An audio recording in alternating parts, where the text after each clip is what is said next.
Meenakshi Medical College Hospital and Research Institute, Kanjipuram. Accredited A+ by NAC. அடகில் இருக்கும் தங்க நகைகளை மீட்டு 10 நிமிடங்களில் பிரைம் கோல்ட் ஹப் மூலம் அதிக விலைக்கு விற்க 7997990028 தொடர்பு கொள்ளவும். சரி, இப்போ தக் லைஃப் படத்தை ஒட்டி சில கிரிட்டிசிசம்ஸ் போயிட்டு இருக்கிறத நம்ம பார்ப்போம். என்ன கிரிட்டிசிசம்ஸ்னா, த்ரிஷா மேமோட ஒரு கேரக்டரைசேஷன். அந்த கேரக்டரைசேஷன் அவங்க ஏன் எடுத்து நடிச்சாங்க அப்படின்னு சொல்லிட்டு ஒரு சில குற்றச்சாட்டுகள் நம்ம மக்கள் வந்து பப்ளிக் ஒப்பீனியன்ல வைக்கிறத பார்க்க முடியுது. இது வந்து ஆக்சுவல் கேள்வி டைரக்டட் டு த்ரிஷா அவங்க கிட்ட தான். இந்த கேள்விக்கு பதில் சொல்லணும்னா கரெக்டான ஆள் அவங்க தான். நம்ம பொதுவாக பேசுவோமே, தம்பி பொண்டாட்டிய அண்ணன் லவ் பண்றான், அந்த படத்தை நம்ம ஹிட் பண்ணிருக்கோம். வாலி யாருமே என்கிட்ட நீங்க ஏன் பெர்லின் கேரக்டர் பண்ணீங்கன்னு கேட்கவே இல்லை. Correct, very true. ரைட்டா? பெர்லின் கேரக்டர் அக்செப்ட் பண்றவங்களுக்கு இதையே அக்செப்ட் பண்ண முடியல. இன்னொன்று, நான் எனக்கு தெரிஞ்சது அதில் நிறைய நல்ல விஷயங்கள் இருக்குது தக் லைஃப்பில். பட் அது வந்து கோர்வையாக நம்மளை வந்து அதே ஜோனில் வச்சுக்கலையும் தோணுது. இந்த படமாக இருக்கட்டும், அண்மையில் விடாமுயற்சின்னு ஒரு படம் வந்தது. இது ரெண்டுத்துக்குமே வந்து ஒரு காமனான கமெண்ட், தமிழ் சினிமா இல்லை மாடர்ன் டே சினிமா வந்து எக்ஸ்ட்ரா மேரிட்டல் அஃபேரை நார்மலைஸ் பண்ணுதா அப்படின்னு ஒரு கொஸ்டின். முதல் மரியாதை எடுத்துக்கோங்க, நம்ம கொண்டாடின படம் அது எக்ஸ்ட்ரா மேரிட்டல் அஃபேர் தான். அதை நம்ம படத்தை கொண்டாடலையா? இப்படி 1000 எக்ஸாம்பிள் நம்மளால சொல்ல முடியும். சிந்து பைரவி சொல்லிக்கோங்க. இவங்களுக்கு ஒரு ஆம்பளை பண்ணா ஓகேங்க, ஒரு பொண்ணு பண்ணா பிரச்சனை. பக்ஸை நாங்கள் தொடர்ச்சியா இல்லைனாலும் அதிகமா போலீஸ்காரனா தான் பாக்குறோம். ஆக்சுவலா நீங்க சொல்றபடி பாத்தீங்கன்னா, நான் பண்ண படத்தை வச்சுதான் நீங்க சொல்றீங்க. நான் ரிஜெக்ட் பண்ண படம் ஏகப்பட்டது இருக்கு போலீஸ்காரன். இப்படியே நீங்க சூப்பர் டீலக்ஸ் மாதிரியே பண்ணிருங்க சார். அப்ப நான் சூப்பர் டீலக்ஸே பாத்துக்கலாம். Welcome to Aadhan cinema. இன்னைக்கு ஒரு முக்கியமான ஒரு கெஸ்டோட ஒரு இன்ட்ராக்ஷன் பண்ணலான்னு வந்திருக்கோம். ஒரு ஸ்டார் அப்படிங்கிறது சொல்றதை விட ஒரு நல்ல ஆர்டிஸ்டோட ஒரு கான்வர்சேஷன் வச்சுக்கலான்னு வந்திருக்கோம். So welcome to the show sir. Bucks எனும் பகவதி பெருமாள். வணக்கம் சார். வணக்கம், எப்படி இருக்கீங்க? நல்லா இருக்கேன் சார், நீங்க எப்படி இருக்கீங்க? ரொம்ப நல்லா இருக்கு சார். உங்ககிட்ட உங்க கெரியரை பத்தி ஸ்டார்ட் பண்ணலாம். ஒரு 12 வருஷமா ஃபீல்ட்ல இருக்கீங்க சார் ஆஸ் ஆக்டரா. 12 வருஷத்துல 40 படங்கள் அப்ராக்சிமேட்லி ஆர் அக்யூரேட்லி. இதுல இருந்த cameo role, extended cameo role தவிர்த்து பார்த்தோம்னா ஒரு 25 ஃபிலிம்ஸ். ஏன் இவ்வளவு கம்மியான படங்கள்னு ஒரு கொஸ்டின் வருது ஆஸ் அ சப்போர்ட்டிவ் ஆக்டரா. நான் எல்லா படத்துலயும் இருக்கணும்னு ஆசைப்படல. 365 நாளும் வருஷத்துல ஒர்க் பண்ணிட்டு இருக்கணும்னு விரும்பல. ஓகே. நான் ரொம்ப ஃப்ரீயா இருக்கணும்னு ஆசைப்படுறேன். எவ்வளவு கம்மியா வேலை பார்க்கணுமோ அவ்வளவுதான் பண்ணணும்னு விரும்புறேன். அது என்னன்னா, மற்ற டைம்ல ஃப்ரீயா இருக்கணும், நிறைய படிக்கணும், டிராவல் பண்ணணும், ஃப்ரெண்ட்ஸுங்க கூட இருக்கணும். ஸோ எவ்வளோ மினிமமாக ஒர்க் பண்ண முடியும் அவ்வளோ பண்ணணும். ஆனால் மினிமமாக ஒர்க் பண்ணும் பொழுது குவாலிட்டியாக நான் இப்படி பார்க்குறேன்.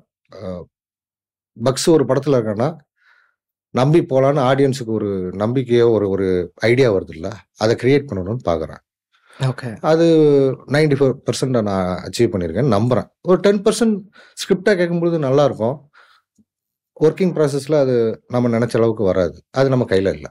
ஓகே ஓகே சரி. இப்போ இந்த கிரியேட்டிவ் ஸ்பேஸ் ஒன்று எடுத்துக்கிறீங்களா, நீங்கள் ஒர்க் பண்ணால் அந்த படம் வந்து நல்லா இருக்கும்னு ஒரு நம்பிக்கை வரணும். இது ஒரு ஆர்டிஸ்டாக உங்களுக்கும் ஒரு சாதாரண ஹியூமன் பீயிங்காக இதோட ஃபினான்ஷியல் தேவைகளுக்கும் எப்படி இதை பேலன்ஸ் பண்ண முடியுது? முன்னாடி அசிஸ்டன்ட் டைரக்டராக இருக்கும் பொழுது நான் வந்து பெருசாக ஒரி பண்ணதில்லை. ஏன்னா ஃப்ரெண்ட்ஸ் இருந்தாங்க, ஹெல்ப் பண்ணாங்க. அது நீங்கள் பார்த்துருப்பீங்க, நிறைய பேட்டில் சொல்லியிருந்தேன். ஒர்க் பண்ணி ஆரம்பிச்சு சம்பாதிக்க ஆரம்பிச்சது நடிகன் ஆனதுக்கு அப்புறம் தான். ஓகே. அப்போவுமே என்னோட தேவைகள் ரொம்ப கம்மியாகவும் மினிமமும். இப்போவுமே வந்து நான் போன வருஷம் ஒரு ஷார்ட் ஃபிலிம் ப்ரொடியூஸ் பண்ணேன். அது வந்து இந்தியன் பனோரமா செக்ஷனில் ஸ்க்ரீன் ஆச்சு போன வருஷம். I am proud of that. என்கிட்ட கார் இல்லை, இப்போ என் ஃப்ரெண்டு கார் தான் யூஸ் பண்ணிட்டு இருக்கேன். I am okay with that. Okay. அவனுக்கு இப்போ ஊருக்கு போகணுன்னா அவன் எடுத்துகிட்டு போயிடுவான், அவன் யூஸ் பண்ணலன்னா எனக்கு கொடுப்பான், எனக்கு அது போதும். Okay. I am not happy being proud of having a car, rather I will produce a short film. Okay, nice. அதுதான், அவ்வளவுதான். ஓகே. ஸோ நம்ம தேவைகள் தானே. ஓகே. சரி, இப்போ தக் லைஃப் படம் ரீசெண்டாக வந்திருந்தது, அதில் நீங்கள் ஒரு ரோல் பண்ணியிருந்தீங்க. நாங்கள் படம் பார்க்கும்போது எங்களுக்கு வந்து ஆக்சுவலி உங்கள் ரோல் ரொம்ப எக்ஸைட்டிங்காக இருந்தது இந்த பிகினிங். ஏன்னா வந்து அந்த படம் ஸ்டார்ட் ஆகிட்டு டக்குன்னு ஒரு அந்த திரியை கொளுத்தி போடுற ஒரு கேரக்டர் அவங்க கேரக்டருக்கு பத்ரோஸ் கிட்ட வந்து நீங்க அந்த நீ இருந்திருந்தா இந்த சக்ஸஷன் யார்கிட்ட கொடுத்துருப்பேன் அப்படின்னு ஒன்று வரும்போது நம்மளுக்கு ஆக்சுவலி ஒரு கியூரியாசிட்டி வருது. அமருக்குள்ளேயும் பத்ரோஸ்குள்ளேயும் ஒரு சண்டை வரப்போகுது. இந்த ஜிங்குச்சா பாட்டில் கூட நீங்கள் ஒன்று சொல்லும் போது நல்ல நேரத்தில் விஷத்தை கக்காத அப்படின்னு ஒரு டைலாக்ஸ். ஸோ அந்த எனக்கு வந்து பார்க்கும்போது இன்னும் அந்த கேரக்டர் வரணும், ப்ளே பண்ணணும், ஒரு சகுனி ரோலை ப்ளே பண்ணணும்ன்ட்டு எனக்கு இருந்தது. ஆனால் அது எக்ஸ்ப்ளோர் பண்ணப்படாமலே போனது வந்து கொஞ்சம் வருத்தமான விஷயம். உங்களுக்கு அந்த நரேஷன் வந்தபோது அது அவ்வளோதான் ஸ்பேஸ் இருந்ததா இல்லை ஏதாவது படத்தில் ட்ரிம் ஆயிருக்கா? இன்ஃபேக்ட் இதோட கம்மியாக இருந்தது ஓகே நரேஷன் கொடுக்கும் பொழுது. ஓகே. டைமாவ சார் ரீரைட் பண்ணிட்டே இருப்பாங்க எவ்ரி சீன் எவ்ரி சீக்வன்ஸ். அப்படி ரீரைட் பண்ணும்பொழுது இது ஆக்சுவலாக டெவலப் பண்ணதான். இனிஷியலி இந்த ஃபர்ஸ்ட் வெர்ஷன் வந்து இந்த கேரக்டர் அவ்வளோ பெருசாக கிடையாது, கூட வந்துட்டு போயிட்டு இருக்கும். மணி சார் ரீரைட் பண்ண இந்த கேரக்டர் டெவலப் ஆகிட்டே இருந்தது. தட்ஸ் வை அவங்க வந்து என்ன கூப்பிட்டாங்க, கடைசி நிமிஷத்துல கூப்பிட்டாங்க, இல்லைன்னா முன்னாடியே கூப்பிட்டுருப்பாங்க. கடைசி நிமிஷத்தை கூப்பிட்டது இந்த சார் ரீரைட் பண்ணிட்டே இருக்காரு எவ்ரி சீன், இந்த கேரக்டர் டெவலப் ஆகிட்டே இருக்கு. கடைசியா வந்து இந்த கேரக்டர் வந்து சாகாது. இந்த ஃபர்ஸ்ட் வருஷம் சார் ரீரைட் பண்ணும்பொழுது இந்த கேரக்டர் தான் ஃபர்ஸ்ட் சாகுது ரிவெஞ்ச் பண்ணும்பொழுது. அதனாலதான் நல்ல ஒரு பெர்ஃபார்மர் வேணும்னு சொல்லிட்டு நாங்க டிஸ்கஸ் பண்ணி ஷார்ட் லிஸ்ட் ரெடி அந்த மாதிரி சொன்னாங்க. கனா சார் தான் வானம் கொட்டட்டும் சொல்லிட்டு படம் பண்ணாங்கல்ல, அவங்க தான் கூப்பிட்டு பேசினது. ஸோ பேசும்பொழுது இதெல்லாம் சொன்னாங்க. Very happy. நான் இன்னும் சொல்றேன், மணி சார் படத்துலையும் சரி கமல் சார் படத்துலையும் சரி, ஸோ ஒரு கை வந்தா கூட ஓகே, இல்லை சிலவுட்ல சும்மா பேக் ஷோல்டர் தெரிஞ்சா கூட, இல்லை இந்த மூக்கு தெரிஞ்சா கூட ஃபைன் தான், ஐம் ஹாப்பி. அதனால நான் இந்த மைண்ட் செட்டில் போனதுனால நான் ஒர்க் பண்றது அந்த ஸ்பேஸ்ல இருந்ததே பெரிய பாக்கியமா நினைக்கிறேன், ரொம்ப பெரிய பிளெஸிங்கா நான் பாக்குறேன். அதுல ஸ்கிரீன்ல இவ்வளவு ஸ்பேஸ் இருக்கு, அது கம்மியா இருக்கு, கூட இருக்குலாம் நான் பார்க்கவே இல்லை. நான் இருக்கேங்கிறது எனக்கு பெரிய பேரானந்தமா இருக்கு. அண்ட் ஆடியன்ஸ் ஆப்வியஸ்லி பார்த்துட்டு ஃப்ரெண்ட்ஸுங்களும் சரி ஃபோன் பண்ணி பேசும்பொழுது அந்த எக்ஸைட்மெண்ட் இருக்கு. I'm very happy. அதெல்லாம் எனக்கு இது போனஸ். ஆக்சுவல் சம்பளம் எனக்கு வந்து சார் படத்துல நான் சாரை மீட் பண்ணது ஃபர்ஸ்ட் டே வந்து மணி சார் வந்து கமல் சார்கிட்ட என்ன இன்ட்ரடியூஸ் பண்ணாரு. திஸ் இஸ் பகவதி பெருமாள், நம்ம படத்தில் அன்புராஜ் கேரக்டர் பண்றாங்க. நோ, இதுக்கு மேல என்ன வேணும்? நான் நாயகன் படம் பார்த்துட்டு தான் சினிமாவுக்கு நம்ம டைரக்டரா போகணும்னு சொல்லிட்டு கிளம்பி வந்தது. அவங்க கூட நான் திருப்பி அதே இடத்துல நின்னது இருக்குல்ல, அதை நீங்க பார்க்கல. அந்த ஃபர்ஸ்ட் டே ஷூட்ல என்ன வந்து மணி சார் கமல் சார்கிட்ட இன்ட்ரடியூஸ் பண்ணல, என் மெமரியில இருக்கு. அங்க பக்கத்துல நாசர் சார் இருந்தாரு, ஜோஜி இருந்தாங்க. அதுக்கு மேல என்ன வேணும்? அதான் பிளஸ் தான். ஓகே சரி, இப்போ தக் லைஃப் படத்தை ஒட்டி சில கிரிட்டிசிசம்ஸ் போயிட்டு இருக்கிறத நம்ம பார்ப்போம். என்ன கிரிட்டிசிசம்ஸ்னா, த்ரிஷா மேமோட ஒரு கேரக்டரைசேஷன், அந்த கேரக்டரைசேஷன் அவங்க ஏன் எடுத்து நடிச்சாங்க அப்படின்னு சொல்லிட்டு ஒரு சில குற்றச்சாட்டுகள் நம்ம மக்கள் வந்து பப்ளிக் ஒப்பீனியன்ல வைக்கிறத பார்க்க முடியுது. அண்மையில பாலிவுட்ல வந்து ஒரு கங்குபாய் கத்தியாவாடின்னு ஒரு ஃபிலிம் ரிலீஸ் ஆகுது. ஆலியா பட் அந்த ரோலை எடுத்து நடிக்கிறாங்க, செக்ஸ் ஒர்க்கரா நடிக்கிறாங்க, நேஷனல் அவார்டு வின் பண்றாங்க. ஈவன் மணிரத்னம் வந்து 86ல நாயகன் எடுக்கும் போது கமல் சார் சரண்யாவை மீட் பண்ற இடம் வந்து ஒரு ப்ராஸ்டிடியூஷன் விடுதியில. அப்போ அன்னைக்கு அக்செப்ட் பண்ணிக்க முடிஞ்ச ஒரு ஆடியன்ஸ் இன்னைக்கு ஏன் அதை வந்து கிரிட்டிசிசமா பாக்குறாங்க அப்படிங்கிறது எனக்கு. படத்துல சில குறைகள் சொல்றாங்க, அது ரெண்டாம் பட்சம். ஆனா அந்த கதாபாத்திரத்தையும் அவங்க ஏன் எடுத்து நடிக்கிறாங்கிற ஒரு கேள்வி எங்க ரொம்ப முக்கியமான விஷயம். இது வந்து ஆக்சுவல் கேள்வி டைரக்டர் டு த்ரிஷா அவங்க கிட்ட தான். இந்த கேள்விக்கு பதில் சொல்லணும்னா கரெக்டான ஆளு அவங்க தான். நம்ம பொதுவா பேசுவோமே, நம்ம தம்பி பொண்டாட்டிய அண்ணன் லவ் பண்றான், அந்த படத்தை நம்ம ஹிட் பண்ணிருக்கோம், வாலி. ரைட்டா? கரெக்ட். ஸோ நம்ம வந்து ரொம்ப எத்திக்கலான ஆளுங்க, இல்லை வந்து ரொம்ப சோஷியலாக வந்து இதெல்லாம் யோசிச்சு பண்ணுறது இல்லை. நம்ம எந்த அளவுக்கு கதை சொல்கிறோங்கிறது தான். இந்த கதையில வந்து அவங்க பண்ணலாமா வேணாமுங்கிறது வந்து அவங்க எடுக்க வேண்டிய டிசிஷன். ஒரு டைரக்டர் எழுத இப்போ யாருமே என்கிட்ட நீங்க ஏன் பெர்லின் கேரக்டர் பண்ணீங்கன்னு கேட்கவே இல்லை. Correct, very true. ரைட்டா? பெர்லின் கேரக்டர் அக்செப்ட் பண்றவங்களுக்கு இதையே அக்செப்ட் பண்ண முடியல. பெர்லின் அப்போ ஓகேவா? அந்த மாதிரி ஒரு கேரக்டரை வச்சு ஸ்டோரி டெல்லிங் இருக்கும்பொழுது அட்லீஸ்ட் ஸ்டோரி டெல்லிங்ல நம்ம அந்த கேரக்டரை எக்ஸ்ப்ளோர் பண்ண முடியும், நம்ம அண்டர்ஸ்டாண்ட் பண்ணிக்கலாம். இல்லை வந்து அவனை அக்செப்ட் பண்ண வேணாம், அவன் ஏன் இந்த மனநிலை இருக்கான் அப்படின்னு சொல்லிட்டு ஒரு விஷயத்துக்காகத்தான் ஸ்டோரி டெல்லிங்ல அந்த மாதிரி கேரக்டர் வைக்கிறோம். ஸோ இப்படி வைக்கக்கூடாது அப்படி வைக்கக்கூடாதுன்னு சொல்றதுக்கெல்லாம் ஆடியன்ஸுக்கோ கிரிட்டிக்ஸுக்கோ எந்த உரிமையும் கிடையாது. அப்படின்னா நீங்களே படம் எடுங்க, நீங்களே படம் எடுக்கும் பொழுது நீங்க தெளிவா எல்லாருமே நல்லவங்க மாதிரி எடுங்க, டூரிஸ்ட் ஃபேமிலி மாதிரி கூட எடுத்துட்டு போகலாம், தப்பு இல்லை, அதுவும் ஹிட் ஆகும். ரைட்டுங்களா? இன்னொன்று நான் எனக்கு தெரிஞ்சது அதில் நிறைய நல்ல விஷயங்கள் இருக்குது தக் லைஃப்பில். பட் அது வந்து கோர்வையாக நம்மளை வந்து அதே ஜோனில் வச்சுக்கலையும் தோணுது. ஓகே. நிறைய விஷயங்களுக்கு இடையில வந்து மாணிக்கம் இருக்கு, ரைட்டா? ஒரு ஒரு ஒரு கோல்டன் மொமெண்ட் இருக்கு. ஃபார் எக்ஸாம்பிள் இந்த ஃபைட் சீக்வன்ஸில் பார்த்தீங்கன்னா கமல் சார் வந்து எச்சி துப்புவார். ஆக்சுவலாக எச்சி கிடையாது, ரத்தத்தை துப்புவார். அதுக்கு அவ்வளோ மீனிங் இருக்கு. அது வெறும் எச்சி துப்புறது மட்டும் கிடையாது. இவ்வளோ பெரிய கேங்ஸ்டரை வந்து இவ்வளோ க்ளோஸாக வந்து அட்டாக் பண்ணுறாங்க. அவர் கையில் துப்பாக்கி இல்லை, வெப்பன்ஸே இல்லை, அவரு டிரைவ் பண்ணிட்டு இருக்காரு. இப்போ அவர் வந்து டைலாக் பேசிட்டு இருக்க முடியாது, ஏன்னா கார் மூவ் ஆயிட்டு இருக்கு. ஓகே. இந்த மொமெண்ட்டுக்குள்ள அவரோட என்ன சொல்லுவீங்க, இதை சொல்லணும், சலிப்பை சொல்லணும். டேய் நீ என்னெல்லாம் தொடவே முடியாதுடா. the character actually came from a village. Okay. இங்க இந்த சைடு தூத்துக்குடி சைடுல இருந்து வந்த ஒரு கிராமத்தான் அவன். அவன் என்னதான் டெல்லியில கேங்ஸ்டரா இருந்தாலும் அவன் கிராமத்தான். என்ன பண்ணுவான், அவனை ரிஜெக்ட் பண்றது. அது ஓகே. மயிரை கூட பிடுங்க முடியாதுன்னு சொல்லிட்டு ஒன்று இருக்குல்ல, அதை தான் அவர் வந்து ஆக்ஷன்ல சொல்றாரு அப்படின்னு. பட் இதை அந்த ஜோன்ல யாருமே கனெக்ட் பண்ணி பார்க்க மாட்டாங்க, ஏன்னா அதுக்கு முன்னாடி நடந்த விஷயங்களும் அந்த அந்த மாதிரி இருக்கு அதில். ஸோ இன்னும் சொல்லப்போனால் டைலாக்லேயே கிளீனாக இருக்கு அந்த கதையோட ஸ்பைன் எங்கே இருக்குன்னு. டெல்லி இந்த மண்ணோட சாபம், இங்கே பவர் தான் முக்கியம், இதுக்கு என்ன வேணாலும் பண்ணுவாங்க. யோசிச்சு பாருங்க, முகலாய மன்னர்கள் இந்த டைம்ல ஒருத்தன் மாற்றி மாற்றி தூக்கி சாப்பிடும் பொழுது அப்பா நான் பையன் அரெஸ்ட் பண்ணி உள்ள வச்சு அவுரங்கசீப் வராரு. அவுரங்கசீப்புக்கும் அதே தான் நடக்குது.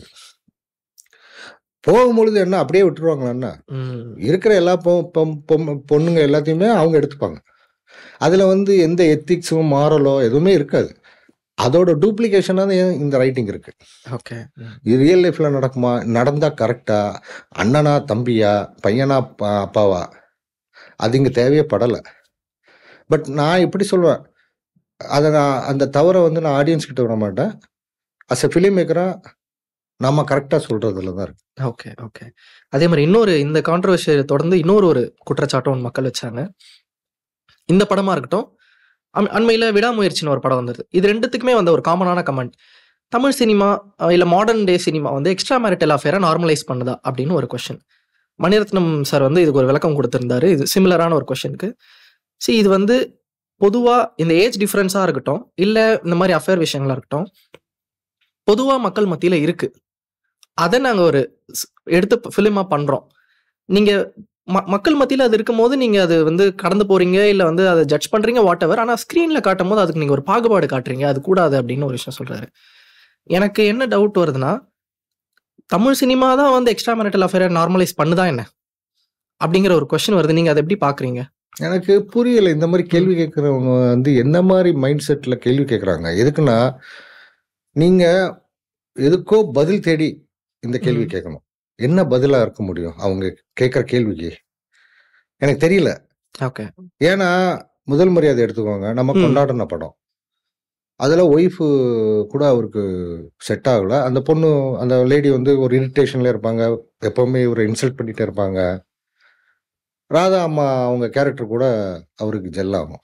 அது எக்ஸ்ட்ரா மேரிட்டல் அஃபேர் தான். வெதர் தே வேர் ஃபிசிக்கலி இருந்தாங்களா இல்லையாங்கிறது வேற. மனசு ஒன்னாலே, எண்ணம் ஒன்றுனாலே போதுமே, அது எக்ஸ்ட்ரா மேரிட்டல் அஃபேர் தான். அதை நம்ம படத்தை கொண்டாடலையா? இப்படி 1000 எக்ஸாம்பிள் நம்மளால சொல்ல முடியும். சிந்து பைரவி சொல்லிக்கோங்க. இவங்களுக்கு ஒரு ஆம்பளை பண்ணா ஓகேங்க, ஒரு பொண்ணு பண்ணா பிரச்சனை. இப்ப அவங்களோட மொராலிட்டி வந்துடும், எத்திக்ஸ் பத்தி பேச ஆரம்பிச்சிருவாங்க. ஓகே சார், தக் லைஃப்ல ஒரு பாட்டு, முத்தமழைன்னு ஒரு பாட்டு, பயங்கர வைரலான ஒரு பாட்டு கேட்டிருப்பீங்க, தீயா சின்மையா. இதுக்கு உண்மையாக சொல்ல போனால் எனக்கு 2 பாட்டுமே வேற வேற காரணங்களுக்காக பிடிக்குது. அது சின்மையா அவங்க பேட்டியில் சொன்ன மாதிரி தான். தீக்கு வந்து சின்மையா அவங்களோட எக்ஸ்பீரியன்ஸும் வரும்பொழுது ஆட்டோமேட்டிக்காக அந்த அதை என்ன சொல்லுவீங்க, அந்த நியூயான்சஸோட பாட ஆரம்பிப்பாங்க. இன்னொன்று, தீ பாடினாங்க இல்லைங்கிறத தாண்டி ரகுமான் சார் ஓகே பண்ண சாங் அது. So all the responsibility goes to Rahman sir. So அவரு இது கரெக்டா இருக்கு, இது போதுன்னு சொன்னனால தான் அந்த படத்துல பாட்டு அப்படி இருக்கு. இல்லைன்னா அவருக்கு இல்லை தேவைப்படுதுன்னு சொல்லிட்டு அதை ரீஒர்க் பண்ணியிருப்பாங்க. ஓகே. ஸோ இங்கே யாருமே ரகுமான் சாரை பற்றி பேச மாட்டாங்க. அவங்களே ஏதோ வந்து 2 பேரும் தனியாக உட்காந்து பாடின மாதிரி சொல்கிறாங்க. ஸோ ரகுமான் சார் தி பாடின வெர்ஷனை தான் தமிழில் வச்சிருக்காருன்னா okay. They're the right people to டிசைட்ல. ஓகே. ஒரு கியூரியாசிட்டி இருக்கு சார், அந்த பாட்டு வந்து ஃபிலிமில் வரல, ஒருவேளை இருந்திருந்தா அது எங்கே இருந்திருக்கும் அப்படின்ட்டு ஒரு எனக்கு தெரியல. எனக்கு அந்த விதத்தில் கொஞ்சம் வருத்தமாக தான் இருக்குது. என்னன்னா நான் I was expecting that song எப்படி விஷுவலைஸ் பண்ணியிருப்பாங்க. ஏன்னா Mani sir it's one film maker who makes song visualisation beautiful. அது ரொம்ப இம்பேக்ட்ஃபுல்லாக பண்ணக்கூடிய ஆள். அதோட ரசனை இருக்குல்ல. இப்போ அக்னி நட்சத்திரத்தில் அந்த சாங் இருக்குல்ல, வா வா அன்பே அன்பே, அதோட லிரிக்ஸ் கேட்கும் பொழுது நீங்கள் பிஃபோர் ரிலீஸ் நீங்கள் கேட்டிருக்க வாய்ப்பு இல்லை. நான் முன்னாடி கேட்டிருக்கேன் ரேடியோவில். விஷுவலாக பார்க்கும் பொழுது பார்த்தீங்கன்னா இட்ஸ் லைக் ஓ இந்த சாங்குக்கு இப்படி, அதாவது பேரலாக இருக்கும். ராஜா சாரோட மியூசிக் எந்த அளவுக்கு அந்த மேலே இருக்கோ விஷுவலும் அதே மாதிரி இருக்கும். அண்ட் லொக்கேஷன் பார்த்தீங்கன்னா பீச்சு தான். அதுக்குன்னு தனியாக வந்து வெளிநாட்டுக்கு போய் கொகைக்குள்ளே போய் எல்லாம் ஷூட் பண்ணல.